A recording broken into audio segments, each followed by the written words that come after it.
কিছু ওরা লুটপাট করিয়া মার্ডার করিয়া দিয়ে গেছে, একেবারে গরুর লাহানি জবাই করে দিয়ে গেছে। গতকালকে যে ঘটনাটা ঘটেছে তা আমি সরজমিনে দেখার জন্য ঢাকা থেকে এসেছি।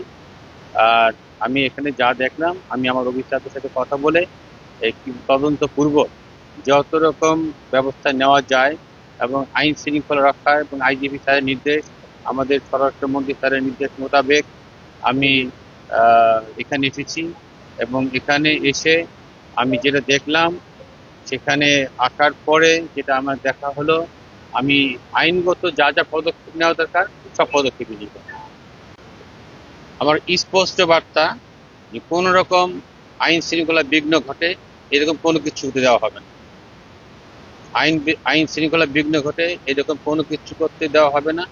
আমি আজকে আমার প্রশাসনকে, জেলা প্রশাসন, সিভিল প্রশাসন যারা আছে তাদেরকে নির্দেশ দিয়ে যাব যে এখানে যেন কোনো রকম আর অনিয়ম, কোনো রকম দুর্ঘটনা, কোনো কিছু যেন না ঘটে।